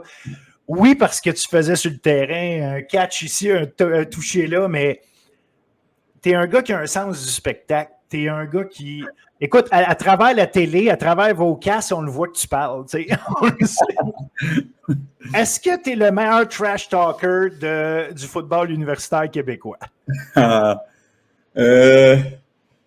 Sinon, c'est qui? Si c'est pas toi, parce qu'il y a quelqu'un qui te répond, c'est sûr. Je vais y aller avec moi. Mais vraiment proche de moi. Je vais mettre Harold Backer de Montréal. Harold Nielsen, OK. Moi, la fois, c'est que dans mon trash talk, j'ai dit ça s'étire sur toute la game. Normalement, les gars, ils parlent début de game ou halftime, ils commencent à être brûlés, fait qu'ils économisent sur leur énergie, puis ils commencent à moins parler. Puis souvent, le score, il fait un écart. Fait que moi, c'est vraiment de A à Z, je peux te parler toute la game. Mais Harold, il y a du gaz pour ça, là, pour parler toute une game. Je pense que maintenant que je me retire du football universitaire, c'est officiellement lui. OK. Parce que tu n'as pas trouvé ton dauphin là-dedans. Les prochains receveurs du Rouge et Or, ils n'ont pas embarqué là-dedans. Non, ça va changer drastiquement là, de l'année prochaine. Tu sais. Tes coachs, ils disaient quoi de ça? Parce que j'imagine que quelque part, si tu es capable de backer tes paroles, on va te laisser un peu plus aller. Mais il reste que des fois, tu peux donner du jeu à l'adversaire. Puis je vais parler de Montréal surtout parce que tu le mentionnais. Contre certaines équipes, à un moment donné, l'écart se faisait. Fait que, mais contre Montréal, la game, à chaque fois, tu le savais que c'était wire to wire. Là, ça n'allait pas. Puis surtout en éliminatoire. À quel point, des fois, tes coachs, leur arrivait-tu de dire Mittal, ferme ta gueule 2 minutes, là, lâche-les, là, occupe-toi de la game parce que tu es en train de les allumer. Ça arrivait-tu, ça? Non, ça ne s'est jamais arrivé. C'est jamais des allumés. Je pense qu'ils ont compris que ma game, puis même dans les pratiques, les spring camps, ça brassait souvent parce que j'arrêtais pas de parler, puis j'essaie juste de rentrer dans ta tête. J'essaie de te rendre fâché pour quand tu es fâché, tu joues plus intelligent, que tu fasses des erreurs. Comme un DB, si tu rentres dans sa tête, c'est sûr, il va essayer de te coucher, il va essayer de faire des gros. Mais c'est là, à ce moment-là, que je sais que tu es fâché, tu vas tout. Tu sais, c'est arrivé une couple de fois là, que les DB m'attendaient, puis ils essayaient de me pousser à 2 bras, puis c'était comme, je sais que tu es fâché, puis tu vas manquer ta technique. Tu essaies juste de faire des gros jeux pour me le rappeler, mais c'est vraiment de rentrer dans sa tête un peu, puis commencer à jouer avec lui. Ça a été ça depuis, je pense, secondaire même. J'ai des photos qui me font rire, là, de genre quand je commençais à jouer au foot à comme 7-8 ans. Je parlais déjà, puis il y a des photos que je suis par-dessus du monde, puis je regarde. Ça date de longtemps. Moi, je pensais que c'était quand même récent. Mais non, ils n'ont jamais rien dit, je pense. Si ça aurait été une problématique si j'aurais commencé à prendre plusieurs flags. Je pense en 3-4 ans à Laval, 3 ans. Je pense que j'en ai eu un à Dunsmore l'année passée. Pas nécessaire. Puis c'était même pas parler, c'était vraiment finir un bloc puis juste le repousser à la fin. Mais parler, puis j'ai su les moments qui en parlaient, j'ai su naviguer à travers les arbitres pour pas prendre de flag. Mais il y a eu plusieurs situations, mais jamais un coach m'a dit... les coachs savaient que c'était ma game d'essayer d'entendre leur tête. Moi, ça me primait encore plus. Ça primait les gars de l'équipe quand ils me voyaient parler. Là, ils savaient qu'il fallait qu'ils me back de qu'est-ce que je dis pour pas que j'arrête. Oui, c'est ça aussi. Là. Parce que j'imagine que pour certains gars aussi, des adversaires vont dire « OK, Mittal, je ne pourrais pas me battre avec de toute façon, mais je vais me revenger sur l'autre à côté. » Fait que... Ouais, mais les gars, ils ont été bons. Ils m'ont souvent backé dans des conneries que j'ai dit. Pas que j'ai l'air d'un épais, mais non, les coachs n'ont jamais rien dit. Je pense que s'il y aurait eu un problème de pénalité, qu'à chaque game, je prends un 15 verges, là, peut-être Glenn m'aurait dit reste tranquille un peu, là, on n'a pas le temps de prendre des pénalités. Mais ça n'a pas été un problème. Puis je pense que ça a fonctionné autant pour des joueurs que des entraîneurs. Fait que je continue à faire ce que je faisais bien. J'ai une autre question, celle-là, tricky pour toi. Jonathan Sénécal ou Arnaud Desjardins? Arnaud aurait pu être un Ed Crichton mon année. Là. Je pense que les discussions étaient vraiment... J'aimerais ça savoir c'est qui a discuté quoi puis comment ça s'est décidé. Parce qu'autant Jeff Russell du RSEQ que le Ed Crichton, je pense que les deux, il aurait plus splitté les deux trophées pour cette année-là. Autant qu'Arnaud a connu une saison incroyable à distribuer le ballon à des bons receveurs, que j'ai connu personnellement une bonne saison comme receveur. Joe l'a gagné l'année d'après. Mais tu sais, toi, là, parce que tu sais, statistiquement, puis regarder tout ça en général, c'est une affaire, tu sais. Mais, OK, je vais poser la question autrement, parce qu'au-delà de savoir qui est le meilleur, le débat ne sera jamais fini. Toi, avec lequel, puis je sais que tu es rendu plus vieux, tu as plus d'expérience, fait que peut-être qu'il y a des choses que tu as développées aussi, mais avec lequel tu as eu la complicité la plus évidente, avec lequel vous vous retrouviez que c'était clair que, tu sais, à la limite, vous auriez pu improviser ensemble certains jeux et dire, OK, ça, on se regarde du coin d'œil, on a compris qu'on ne pourra pas faire ce que le jeu était dessiné, mais on fait d'autres choses, puis on se comprend. Cette complicité-là, as-tu réussi à l'établir à un point élevé ou égal avec les deux? Y en a-tu un qui c'était plus facile? Ou... Je vois pas le même genre de carrière là, entre les deux. Ça, Joe est plus flashy, il est plus... il peut courir, il fait des spin moves. Joe, il fait du Joe Sénécal. Arnaud est vraiment plus posé dans sa pochette. Il fait des bonnes lectures. Il sait à qui envoyer le ballon. Très intelligent, très cérébral. Joe, ça a été... je pense qu'on ne jouait pas encore ensemble. On venait de le recruter à Grasset. Puis on était sur son recrutement. Là, je ne sais pas qu'il s'en vienne à Grasset. Autant moi que Tony. Là. Je pense que la première fois qu'on a joué ensemble, c'était à Team Québec, à Winnipeg, ma deuxième année de Team Québec. Puis lui, c'était sa première, je pense. Puis je me rappelle juste un jeu là, qu'on a fait. On a fait une complétion de comme 45 verges. Mais c'était comme un bender qui a fini, qui a roll out. Puis on s'est regardé, puis il a juste pointé. Puis en tout cas, ça a fait un gros gain. Puis là, j'ai dit, OK, genre c'est ça, on va connecter plusieurs fois au prochain niveau, on peut faire de bonnes choses ensemble. Fait que je pense pas que c'est le même genre de carrière. Je pense que le débat va être terminé à la fin de la saison prochaine, quand les deux carrières vont avoir fini leur carrière U-Sport. Puis là, vous allez pouvoir prendre les deux CV puis les comparer. J'ai connu du succès avec les deux. Fait que je peux pas décider ça va être lequel des deux. Le CV va parler de lui-même, la feuille de route, puis qui va pouvoir avoir une chance au prochain niveau. Je pense que c'est ça qui va déterminer. Ça va être qui le meilleur carrière du U-Sport. Ensemble, justement, tu en as glissé un mot. Ensemble, vous avez connu une saison 2022.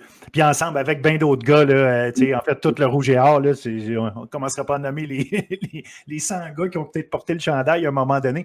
Mais ce que je veux dire par là, c'est l'année 2022 a été extraordinaire pour le rouge et or. Arnaud et toi, vous avez connecté assez souvent pour te permettre d'établir des records.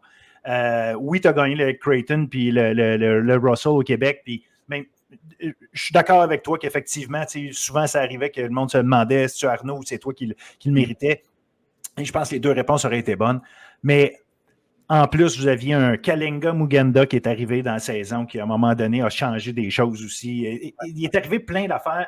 Ou est-ce que c'est ta saison préférée dans le football? Parce que les résultats sont là, oui, mais à quel point vous aviez du fun ensemble, à quel point ça a été agréable de faire cette saison-là. Puis, en menant tout ce que ça a amené, parce que la ride en éliminatoire, là, oui, il y a eu la Dunsmore, mais après ça, la demi-finale, la Coupe Vanier, ça n'a pas tout été des matchs faciles, loin de là. Puis, en termes de souvenirs, c'est une chose, mais est-ce que ça a été ta saison préférée? Je pense que oui, mais c'est ce qui se rapproche de plus de mes souvenirs. Fait que c'est sûr, je vais dire oui. Je me rappelle aussi à Grasset, je pense que c'était un gros processus. Être avec les mêmes gars pendant 3 ans, les mêmes gars qui ont signé en même date que moi, qui ont cru à Anthony Adeluca, qui sont rentrés dans ce programme-là, que ça faisait 1 an, 2 ans qu'ils étaient en Division 1. Je pense qu'il y a beaucoup de gars qui se sont juste pitchés à Grasset, puis ça a donné de bonnes choses. C'est des Rochelot, puis des Bruno Lagacé, des Axel, des Makwanda qui décident d'aller dans une équipe qui viennent de rentrer en Division 1. Je pense que ça en dit grand sur le personnage qui est Tony Adeluca. Puis là, tu amènes moi là-dedans, tu as amené Joe, tu as amené William Marchand, des Rangers, des Emilio. Puis de partir de notre première saison 2016, puis on les a gagnés à tous les niveaux, mais là, Division 1, ça va être de plus en plus dur. Recruter Joe, puis là, on commence à être stack, on commence à avoir une chimie d'équipe, le vestiaire commence à se recoller un peu. Il y a des gars qui ont commencé en Division 2, pas qu'on ne l'avait pas en 2016, mais il y a des gars qui avaient signé pour être en Division 2 quand ils étaient rentrés. Fait qu'il y avait comme un genre de gap qu'il fallait fermer avec les années. Deuxième année, ça a comme été l'année de transition, puis en 2018, ça a été juste une année incroyable. Je vois cette saison 2018-là un peu comme 2022.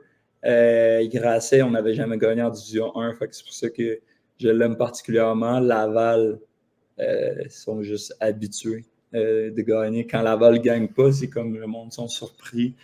C'est une culture gagnante.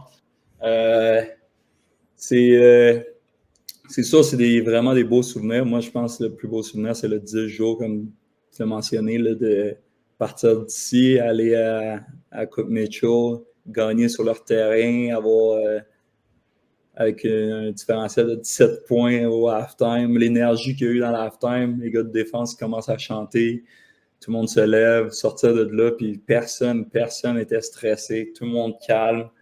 Tout le monde a bien exécuté, ça a bien été. Puis Parlons-en vite de ce match-là. Vous perdiez par 17, ça c'est une chose, mais c'est le comment aussi. Ouais. Des erreurs qu'on ne voit jamais de vos gars de ligne offensive. Je ne sais pas si c'est la nervosité, c'est qu'est-ce qui est arrivé, mais puis tant mieux, on peut en parler positivement, parce qu'à la fin, ça a fait une victoire, mais il y avait quelque chose que je me rappelle, que j'avais trouvé spécial, c'est que votre joueur de centre, je suis vraiment désolé, je ne me rappelle même pas c'est qui parce que je n'ai pas checké mes affaires. Nicolas Thibodeau. C'était Thibodeau. Il a été envoyé garde. On ne l'a pas sorti du terrain en disant on va en mettre un autre. Les coachs l'ont laissé sur le terrain en disant OK, peut-être que ça ne marche pas au centre aujourd'hui, mais tu es encore un pilier de notre gang, là, on t'envoie là. Puis vous avez remonté le match, ça, c'est une chose, mais ça, là, est-ce que c'est un genre de décision qui a surpris le groupe, qui a impressionné le groupe, ou c'était juste non, c'est normal, ça se passe comme ça, on les laisse chacun faire leurs affaires, puis vous étiez tous concentrés de votre bord, ou si c'est quelque chose que vous avez remarqué puis qui a eu un impact? C'est sûr, ça a eu un impact. C'est deux gars vétérans, c'était Nick Gay et Nick Thibodeau qui ont été échangés, en fait. C'est juste ça. C'était deux vétérans de 6e année que tu peux faire confiance aveuglément. Je pense que la nervosité a fait qu'il y a eu des erreurs. Je pense que ça arrive à tout le monde. Je pense pas que son match devait être terminé là, à ce moment-là. Je pense que je pense que c'est le contraire. Il y avait tellement de rage qui sortait qu'il était comme va là, va frapper du monde, ça va te faire du bien. Mais non, ça n'a pas surpris personne là, quand tu as deux vétérans comme ça de 6e année. C'est pas genre, tu veux pas relancer un rookie ou un gars qui a moins d'expérience dans ce genre de match-là pour remonter un match que tu perds en ce moment. Fait que je pense que le switch a été vraiment bien pour nous. Puis Thibodeau, il a connu une grosse game après ça. Là. Je pense qu'il a couché du monde à pu finir ce match-là. C'est ce qui nous a aidé à remonter. Là. Non, absolument. Parce que moi, je me souviens, ça avait été marquant pour moi parce que je trouvais que ça montrait une organisation qui a confiance en ses gars, puis qui ne veut pas, ça fait des gars qui ont confiance en leur organisation aussi, en sachant que, on lâche juste pas, puis on lâche pas nos gars. Il y en a un que ça se passe pas bien, on trouve une solution, mais on passe à d'autres choses, mais on fait quand même encore confiance à nos gars. J'avais été marqué par cette décision-là, puis le revirement que ça avait mené. Mais vous aviez gagné ce match-là, ultimement, une grosse victoire. Puis, ultimement, après ça, gagner la vanille sur le terrain, de l'adversaire. Puis, ça avec, j'imagine que c'est quelque chose. Mais vous aviez beaucoup de vos partisans. Tu en parlais tantôt de vos partisans qui sont un groupe spécial. Vous aviez toujours beaucoup de partisans du Rouge et Or partout où vous allez. Ça, c'est quelque chose qui a aussi marqué ton passage avec le Rouge et Or? Oui, mais c'est sûr. Juste qu'on soit capable de remplir un stade en moyenne, c'est quoi au stade? Là, c'est un 14 000, 13 000 à chaque match. Puis, je pense qu'il y a eu un reportage à Radio-Canada qu'ils sont là depuis dans la nuit, qui font la file pour les tailgates, qui se déplacent jusqu'à Western. C'était pas étonnant, sachant ça.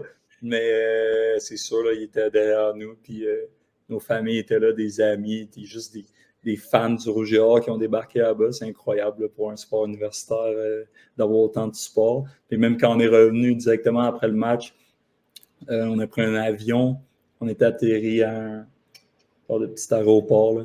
Puis il y avait plein de fans encore qui nous attendaient. On a pris un autobus, on est arrivé au vestiaire, puis au stade, il y avait encore plein de monde.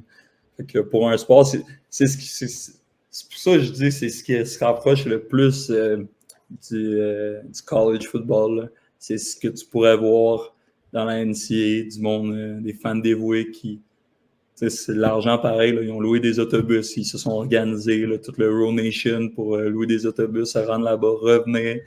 C'est du temps de travail, c'est de l'argent, c'est mais eux sont dévoués, puis sont contents d'être là, puis sont autant contents que nous autres. Fait que, puis on fait du bruit tout le match, ils ont dérangé, puis ouais, c'est vraiment le meilleur fanbase qu'il peut avoir au U-Sport. Cette gloire-là, puis cette lumière-là que vous avez est cool quand vous gagnez, mais début de cette année, on entend parler d'une histoire plate qui t'arrive ou qui est en tout cas une circonstance que tu peux peut-être nous expliquer si tu veux, mais je sais que tu en as parlé avec les équipes parce qu'ils t'ont soit posé la question ou toi t'as amené le sujet. Tu as été obligé de plaider coupable à une accusation de voie de fait simple. Ça t'a amené des conséquences, même une suspension d'un match de la part du Rouge et Or. Est-ce que ça, tu sais, à quel point, je sais quand je t'avais écrit, puis ici et là de même, puis mais aujourd'hui, est-ce que c'est quelque chose qui t'a dérangé? Est-ce que tu sens que ça a dérangé aussi ton équipe juste pendant cette période-là, avec du recul, là, quand tu es capable de le regarder? Ça m'a dérangé. Je pense pas tant que ça m'a dérangé. Est-ce que ça a dérangé? C'est sûr que ça a dérangé. L'université, il fallait qu'il soit là-dedans. Julie Dion, il fallait qu'elle soit là-dedans. Glenn, il fallait qu'il soit là-dedans. Tout ça, c'est du temps qu'ils ne mettent pas ailleurs. Fait que c'est sûr que ça a dérangé. Est-ce que ça a dérangé l'équipe? Je pense pas plus que ça. C'est une situation qui est arrivée il y a 2 ans et demi auparavant. Le monde était déjà pas mal au courant là, de ce qui se passait. Mon avocate elle avait déjà le dossier quasiment réglé. Quand c'est sorti, je pense que ça a été bien sorti. Elle a fait son travail de journaliste, elle l'a sorti. Moi, je pensais que ça allait sortir le 7, puis ça nous a comme surpris. On pensait que ça allait sortir le jour qu'on passait en cours, mais je pense que ça a plus amené une énergie négative autour de moi que ça l'a amené. Mais tu sais, moi, j'ai été habitué de prendre le hit, puis avoir l'attention. Non, mais c'est un hit différent. C'est pas j'ai raté un jeu, c'est pas j'ai trop parlé, c'est pas on a perdu une game. Ça devenait mettre la lumière sur un bout qui n'a rien à voir avec le football à la base. Du moins, je pense pas.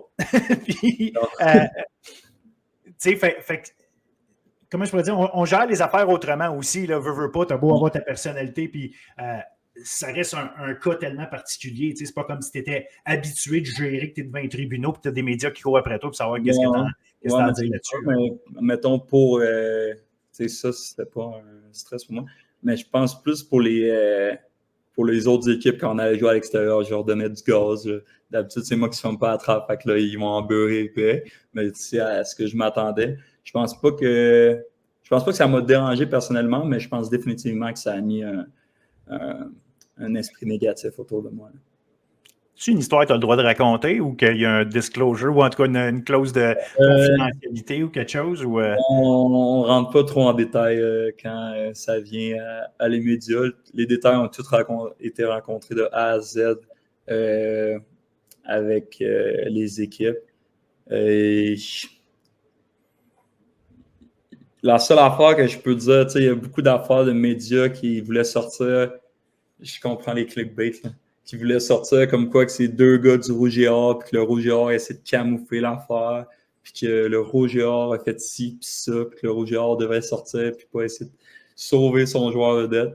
Le Rouge et Or n'a absolument rien à faire là-dedans. L'autre personne, là, c'est quelqu'un qui a été au Rouge et Or. Ça fait, je pense, 6 ans qu'il est plus au Rouge et Or. Moi, de la façon que je l'ai expliqué aux équipes, là, c'est pour justement dire que le Rouge et Or est zéro impliqué là-dedans. C'est 2 citoyens de la ville de Québec qui ont eu un désagrément, qui ont réglé ça en cours. C'est comme 2 voisins qui s'estinent sur quelque chose. Tu passes en cours, tu règles ça. C'est fini, that's it. Je ne vois pas pourquoi que le monde essaie d'impliquer l'Université Laval, le Rouge et Or là-dedans. Avant qu'on soit des étudiants, avant qu'on soit des athlètes, on est des citoyens de la ville de Québec. Il s'est passé quelque chose, on a réglé ça en cours. Justement, si le Rouge et Or aurait été mis au courant avant que ça tombe en cours, il aurait sorti ça public, puis il aurait réglé ça behind closed door, ça ne serait pas sorti public. Je comprends pas pourquoi le monde il essaie de passer ça sur le Rouge et Or qui ont camouflé quelque chose. Mais tu le sais, la nature a horreur du vide. Fait que dès qu'il y a un trou à remplir, il y a du monde qui veut bien le remplir, puis ils peuvent le remplir avec ce qu'ils veulent. Ça fait que ça, c'est une chose. Puis les réseaux sociaux font ça. Tu as après ça les groupes de fans, comme tu disais, qui se font un plaisir de dire ils nous écœurent en parlant, ils nous écœurent en étant bons contre nous. Si on a une chance de l'écœurer en tant que fan, parce qu'on ne peut pas leur pogner sur le terrain, on peut le pogner peut-être avec ça. Chacun a ses raisons là, de vouloir expliquer les affaires. Puis il y en a qui sont juste des fouines aussi, là, mais c'est correct. Mais on ne comprend pas pourquoi le monde le fait, mais on le sait que le monde va le faire. Fait qu'après ça. Mais c'est correct. Puis ouais, je pense que c'est pas mal juste ça là, que l'autre genre par rapport là-dedans. Puis sinon, ouais, les détails, j'en ai parlé avec les équipes. Dans les médias, on ne va pas trop sortir. Il y a quand même beaucoup de monde impliqué là-dedans. Fait que... je respecte ça à 100%, mais je me devais de te poser la question. Mais cette année, par contre, au-delà de ça, vous veniez de gagner le championnat, la Coupe Vanier, mais vous êtes arrivé, et cette année, l'année d'avant, c'était Carabin qui avait subi beaucoup de blessures, bien des gars importants. Cette année, c'est à vous autres que c'est arrivé, ça. Ouais.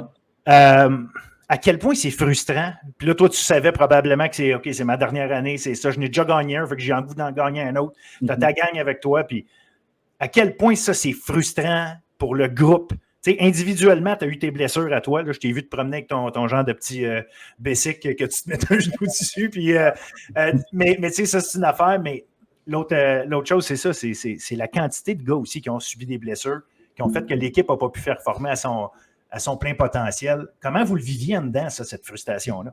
C'est ça, c'est frustrant. Là. Tu veux t'en aller à une game, tu ne sais jamais. Autant frustrant pour les joueurs personnellement qui veulent être sur le terrain, aider leur équipe, que pour les entraîneurs, pour un game plan. Comment que tu fais? Il y a des gars que... Moi, il y a des games que je ne pratiquais pas toute la semaine puis que j'avais le go des physios le vendredi ou avant le walkthrough. Là. Fait que, Justin il essaie de planifier un game plan toute la semaine en sachant que je ne suis pas là. À la dernière minute, il m'a. Il ne m'a pas à 100%, mais il m'a. C'est comment que tu changes tout? Fait que je pense que c'est beaucoup de frustration, c'est beaucoup d'ajustements. Moi, ça a commencé avec mon match de suspension contre McGill. Après ça, le match d'après contre Montréal, j'ai eu un ankle sprain qui m'a suivi quasiment tout au long de tout le reste de la saison. Fait que ouais, c'est frustrant. Moi, j'avais jamais manqué de match là, de ma carrière de 17 ans pour une blessure ou pour rien. Puis ça a été une suspension de premier. Fait que ça, je trouvais ça assez épais. Puis après ça, les blessures, c'est frustrant. J'avais jamais vécu ça, des blessures, avant cette année. De ne pas pouvoir être sur le terrain, voir des gars tomber sur le terrain, tu ne peux pas aider, c'est comme un sentiment d'impuissance. Mais très frustrant, mais comme toutes les équipes en vivent. L'année d'avant, c'était la nôtre, comme tu as dit. Cette année-là, beaucoup de blessures, beaucoup de problèmes. Il y a des gars aussi qui avaient des problèmes personnels. Fait qu'on n'a pas eu tout notre staff. Tu veux juste supporter tout le monde, assurer que tout le monde revienne en santé l'année d'après, t'assurer que tout le monde soit dans une bonne esprit mentalement pour revenir de ces blessures-là, pour que tout le monde veuille embarquer dans ce bateau-là, même si c'est du football, là, il y a des hauts et des bas. C'est pas notre première année quand tu rentres à Laval. C'est sûr, pour Laval, pour les fans, c'est décevant. C'est une habitude de nous voir aller presque jusqu'au bout. Mais ouais, c'est frustrant, mais je pense que là, Laval, les jeunes qui rentrent, je pense que c'est prometteur. Des grosses classes de recrutement. Je vois les jeunes à chaque jour. Ils travaillent fort, puis ils vont aller rechercher une Vanier. As-tu été impliqué dans le recrutement? Est-ce que Mathieu Bertrand il implique ses vétérans, ses gars dans le recrutement, appeler des gars, essayer de closer des recrutements avec ça? Ouais, j'en ai fait une coupe, mais là, pas durant ce off-season-là. Là, ils savaient que ma tête était 100% en CFA, mais toutes les autres off-season, j'étais impliqué d'appeler, texter des gars, prendre des nouvelles, aller les amener à des places, leur faire montrer Québec un peu. On a closé une coupe de bons deals, mais on a perdu aussi. Ça fait partie de la game. C'est pas la game. Mais ouais, non, pas ce off-season-ci. Maintenant, bon, ta santé, c'est top. Ta cheville est 100% remise, j'imagine, ou il y a encore des petits relents, ou comment c'est? Non, 100%. On est de retour à la forme 2022. À la forme-ish, il y a un peu trop de poids encore. Là. Ah oui, OK. Il y a un pot auquel tu voulais. Ben, je sais que je me rappelle effectivement qu'il y avait eu des passes où est-ce que tu étais rendu quasiment à 230 livres, je sais pas, puis tu es retombé à 215 ou peu importe les vrais chiffres, là, mais c'est quelque chose qui est. C'est quelque chose qui est difficile pour toi de maintenir un poids plus léger ou tu veux pas être trop lourd? Je prends du poids rapidement. Là, je suis probablement à 2 mois au combine. Je pense arriver à 2,22, 2,25. Finalement, on a weigh-in à 7 h le soir et j'étais à 2,29. Ça a surpris tout le monde. Je pense pour une saison comme 2022, j'étais autour de 2,18. C'est quelque chose que je veux me rapprocher de plus en plus. À recevoir, c'est beaucoup de breaks sur les genoux, les chevilles. Fait que tu vas enlever un peu de poids là-dessus. Sens-tu ta vitesse différente quand tu perds du poids? Est-ce que tu te sens plus rapide? Non, c'est ça. Je pense que c'est très, très compensé. Là. C'est pas juste je deviens gros du haut, les gens m'y suivent. Comme j'ai couru mon 40 verges au combine à 2,29, puis c'est le plus vite 40 verges que j'ai couru. Fait que non, je veux juste question pour rester en santé, pour éviter des blessures, enlever un peu de poids, surtout à cette position-là, au prochain niveau. Là, ça court, puis les QB, ils se rendent à toi. Là, fait qu'il faut que tu continues à courir. Fait que c'est juste d'enlever un peu de poids là, pour éviter des blessures.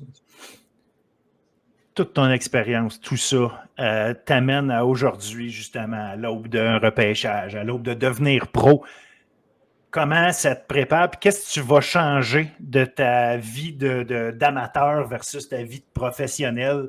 Parce qu'on suppose que tu vas te faire repêcher et que tu vas trouver une place dans une équipe.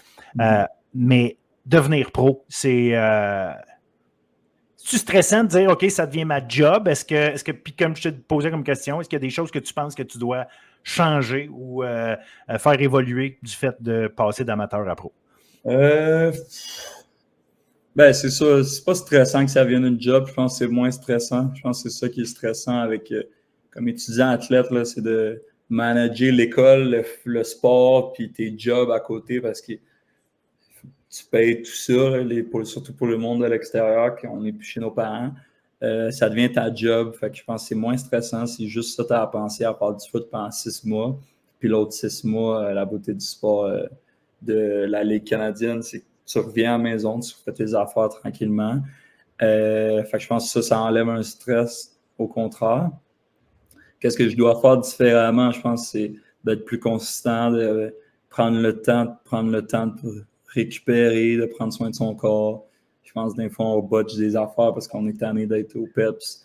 On est là à journée longue, on s'entraîne physio, pratique, des meetings. Quand c'est fini, on veut s'en aller, mais là, dans la CFL, je pense c'est 4h30 maximum qu'on peut être dans le building. Fait que c'est faire du extra work si on veut. Là. Juste 4h30 par jour, c'est pratiquement rien. C'est de faire plus de vidéos, plus de récupération, plus de traitement pour t'assurer que ton corps il suive. Parce que c'est des très longues saisons qu'on n'a jamais vécues. On passe de 8 à 18. C'est un gros gap avec 3 bye weeks. Fait que c'est des très, très longues saisons. Mais d'être plus consistant, puis de mettre plus de extra work, puis prendre soin du corps. Là. As-tu eu la chance d'en parler justement avec des gars qui ont. Je vais prendre l'exemple de Mathieu Bertrand qui a eu une longue saison dans la CFL. Est-ce que c'est des discussions que tu as déjà eues justement avec ces gars-là de ça va être quoi ta vie comme pro? Ouais, mais tu sais, c'est. Quand tu ne sais pas encore où tu vas, là, c'est quand même difficile à choisir. Okay. Y a des gars qui sont à Edmonton que ton semblant de vie, il ressemble zéro à des gars qui pourraient être à Ottawa ou Montréal, que tu peux avoir ta vie pratiquement normale, là, que tu peux avoir ton condo, il y a des gars que leur blonde, ils viennent avec eux. Tandis qu'à Edmonton, c'est comme tu es isolé pendant 6 mois. Fait que ça dépend vraiment où que tu vas, puis ta carrière puis ton mode de vie, si je peux dire ça comme ça, va vraiment être selon où tu es. Les gars que je connais qui sont à Hamilton ou Edmonton, leur vie, c'est zéro. Qu'est-ce qu'ils veulent s'asseoir dans 8 ans? C'est sûr que c'est pas le même genre de ville que Vancouver, Montréal ou Toronto. Les gars qui sont à Montréal, leur journée de travail finissent, sont dans leurs affaires puis ils s'en vont nulle part. Là. Mais Fait que c'est des modes de vie différents, c'est pour ça que les discussions, on les a pas encore, mais c'est plus comment plus travailler, faire attention aux détails, qu'est-ce que les coachs ils regardent un peu plus à ce niveau-là, comment pratiquer plus intelligemment. As-tu commencé à faire du tape, genre regarder comment les DB travaillent, comment les schémas offensifs sont dans le CFL, pour juste au moins comparer avec ce que tu as vécu universitaire? Non, pas en défense. J'ai commencé. Qu'est-ce que j'ai regardé le plus? C'est vraiment plus en offensive, là, les receveurs, comment ils s'ajustent, leur genre de tracé. T'sais, nous, on a tendance à faire des posts ou des corners peut-être à 10-12 verges. Dans la Ligue canadienne, c'est vraiment plus à 15-16. Il y a vraiment plus un jeu de profondeur. Les waggles, comment les gars ils jouent avec ça. Si j'ai plus regardé des receveurs, puis après ça, mardi, quand le téléphone sonne, le mercredi, ça va être sur vraiment regarder qu'est-ce que mon équipe fait offensivement, là, puis qu'est-ce que ça a l'air pour pas arriver là, puis être clueless de qu'est-ce qui se passe. Tu as parlé de plans éventuels pour la NFL. Je voyais ça, j'ai vu ça écrit. Tu as quelque chose en tête de comment tu veux essayer de te projeter dans la NFL? Est-ce que ton plan il est vraiment clair ou c'est juste parce que tu dis OK, j'ai une bonne idée de qu'est-ce que je veux faire, ou c'est vraiment tu t'es établi un chemin puis tu es rendu là, si je vais à la NFL, c'est ça qu'il faut que je fasse, puis c'est déjà établi. Il n'y a pas de chemin tracé. Là. Tous les chemins vont mener à Rome. Peu importe lui que je veux. Tout le monde disait que quand j'ai décidé de revenir de Syracuse, tout le monde disait que c'était la pire décision de ma vie que je suis en train de faire. Je trouve que c'est la meilleure. Il y a des gars qui sont dans la NFL qui étaient à Syracuse. La majorité des gars que j'étais avec à Syracuse sont dans la CFL. Puis j'ai eu le temps d'être confortable, bien aimer mon parcours universitaire. Fait que je pense que je suis content de cette décision-là. Pour le chemin que je veux prendre pour la NFL, est-ce que je vais jouer à NFL? Ça, c'est un autre dossier. Est-ce que j'ai l'opportunité d'un camp dans la NFL? Je pense que oui. Plus tôt que je pense que je le pense. Mon plan, c'est rien de... J'ai tout le temps été quelqu'un qui se projette beaucoup. Fait que on va voir, mais je pense que selon qu'est-ce qui va se passer mardi prochain au repêchage, je vais déjà avoir une idée de comment je vais attaquer cet angle-là. Puis si c'est pas l'hiver prochain, ça va être l'hiver d'après que je vais être de l'autre côté en train de faire des camps. As-tu un agent qui t'aide là-dedans ou pour l'instant, comment tu travailles à ce niveau-là? Moi, j'ai un agent. Je n'ai pas trop parlé encore. On s'est parlé au Combine plus. Je ne suis pas quelqu'un qui pose 1 million de questions. J'analyse plus la situation un peu comme dans le recrutement. Là. J'analyse les bacs, je sais qui sait ce qu'il fait. Moi, je suis avec Sacha. Fait que c'est pas un... Il sait ce qu'il fait. Là. Il sait ce qu'il fait. Je ne suis pas avec quelqu'un que c'est sa première fois qu'il fait ça. Je fais confiance là-dedans. Puis on va voir. Je sais que si l'opportunité tombe à son oreille, ils vont m'en faire part. Puis on va prendre l'opportunité à 100%. On va te le souhaiter très, très, très sincèrement. Je finis avec une dernière question de où est-ce que je vais te demander de te mouiller? Qui est le meilleur joueur défensif que tu as affronté, que ce soit un DB, j'imagine que tu étais face à des halfbacks la majorité du temps vu de ta position, mais le gars que tu as eu le plus de difficultés à affronter. J'ai mon idée en tête de ça peut être qui, mais je vais te laisser me dire ce que toi t'en penses, comment ça s'est passé. Défensif ou vraiment un DB? Évidemment, c'est sûr que je ne veux pas que tu me dises qui est le meilleur joueur défensif, point, parce que, mettons, je vais dire, tu vas me dire Harold Miessen, mais tu n'as peut-être pas eu tant de one-on-one avec lui. Moi, je pense que le joueur que toi là, personnellement, tu as eu affronté, que c'était le plus difficile, que quand tu s'alignais en avant de toi et tu savais que ta route allait être contre lui, tu dis, OK, lui, c'est le plus difficile. Là. Niveau universitaire, qu'on parle? As you wish. Cégep universitaire, je vais mettre dans les deux. Maxime Lavallée, très, très, très fatigant. sur ses Heureusement, tu as joué avec lui. Il t'avait pas à l'affronter. Mais j'ai affronté au cégep, puis j'étais tanné d'un fois. OK. Très rapide, très. Il sait ce qu'il fait, il est très, très intelligent. Il break rapidement. Pas dans mon équipe. Et il y a Ben Labrosse qui est très bon, très athlétique. C'était mon choix. C'était mon choix quand j'ai vu Ben Labrosse. Ben, en même temps, ouais, j'imagine que tu savais si tu as lu un peu ou tu as vu un petit peu ce que j'ai déjà posté avec le temps, mais Ben Labrosse, je me rappelle que les games de Grasset contre Vanier, c'était tout le temps difficile pour Grasset, mais Grasset gagnait contre tout le monde, mais Vanier, il a tout le temps une petite bête noire. J'ai jamais gagné contre Vanier. Ben, c'est ça. Puis Labrosse était là. Puis je me souviens très bien aussi de la fois quand Labrosse jouait avec McGill, puis le fameux match-up où est-ce que, je pense que ça se passait à Laval d'ailleurs, mais Ron Hiller avait mis Labrosse sur toi tout le match. Ça a été un match-up que j'ai adoré suivre parce que c'était une grosse bataille. À l'intérieur de la bataille du match, c'était une grosse bataille qui était le fun à suivre.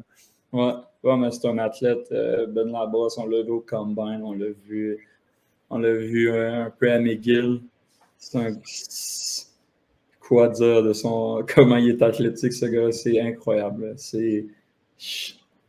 Je pense qu'il va être très bon au prochain niveau. Il est arrivé au Combine, là, les gars étaient. Laval, on est préparé pour les Combines comme si c'était notre vie. Là. On sait exactement quel pied mettre où, combien calculer les pieds. Ben est arrivé tel Ben arrive à quelque part, un peu nonchalant, pas de technique dans ses tests physiques et tout, mais les meilleurs temps que j'ai vu de mes yeux, c'est ça effortless là, il est juste athlétique. Je pense qu'il va sortir tôt le mardi prochain là, parce que il peut être sur un terrain de Ligue canadienne, je pense, assez tôt. C'est un objectif pour toi de sortir, mettons, le premier gars U-Sport qui sort versus les gars de la NCAA. Y a-t-il quelque chose pour toi là-dedans que tu t'en vas, qui a une valeur pour toi? Ou... Pas vraiment, là, on n'est pas NFL, il n'y a pas des signing bonus de fou. Là. Puis, tu sais, la réalité du repêchage de la Ligue canadienne, c'est que, comme c'est ça là, que tout le monde se posait des questions, il y a des mock drafts. Puis il y a vraiment des rankings. Ouais. Il faut faire la différence entre les deux. Là. Mock draft, c'est vraiment qu'est-ce qu'ils pensent qu'il va sortir le 30 avril. Oui, parce qu'évaluer les besoins d'une équipe. Là, tu te dis, eux autres, ils ont besoin d'un receveur. Fait que Mittal est probablement un meilleur choix que le Roland. Là-dedans, ils mettent les gars qui s'en vont directement à NFL un petit peu plus bas parce qu'ils veulent. Tandis qu'un ranking, c'est vraiment les meilleurs gars de ce draft-là. Puis je pense que la nuance a mal été faite à quelque part. J'entends plein d'affaires, mais de ranking, je pense qu'il y en aurait dans le U-Sport, je pense qu'il y en aurait beaucoup. Je pense juste aux deux O-line de UBC. Ouais. Je pense que je sortirais le 4e, 5e du U-Sport si ces gars-là étaient mis de l'avant dans le mock draft. Mais qu'est-ce qui est du mock draft et du draft qui va se passer, je pense que je ne me mets pas de pression pour sortir premier de U-Sport, mais je pense que je devrais être dans le top 2. Là, c'est pas top 1 là, du U-Sport. On va suivre ça avec grande attention, tout comme on a suivi ta carrière collégiale, universitaire. Je prends le temps de te remercier des grands moments que tu nous as fait vivre, de l'importance que tu as eue dans la rivalité Montréal-Laval. C'était formidable des deux côtés, de ceux qui prenaient pour toi comme ceux qui avaient le goût de t'haïr. Moi, comme observateur, c'était le fun. J'avais un pas de recul, fait que j'étais capable de regarder ça aller. Mais franchement, autant tu as pu être... peut-être considéré comme un genre de bad boy du fait que tu avais une grande gueule, mais je pense qu'en même temps, tu as toujours été très sympathique, très agréable, très disponible. Fait que je te remercie et pour les moments sur le terrain, mais en même temps, les petites conversations qu'on a eues ici et là, ça a tout le temps été facile. Puis j'espère qu'on va avoir l'occasion de se rejaser un peu et je te souhaite la meilleure des chances pour la suite. Merci beaucoup. Merci à toi aussi là, pour la couverture que tu fais sur les étudiants athlètes, de mettre de la lumière un peu sur le sport collégial, universitaire que tu fais, tout en étant neutre. Je sais qu'il y a des parties d'un fois qui t'en veulent parce que tu semblerais pas neutre. Là. Je vois ça passer un petit peu par-ci par-là, mais je pense que c'est une couverture que tu prends à cœur et qui est assez neutre met de la lumière sur le sport amateur, là, autant féminin que masculin. Fait que c'est incroyable que tu fais. Ben, merci beaucoup. C'est vraiment super apprécié. Je te remercie encore d'être passé au podcast. Franchement, une entrevue super agréable. Yes. À très bientôt, mon cher. Puis encore une fois, la meilleure des chances. Salut. Merci. À bientôt.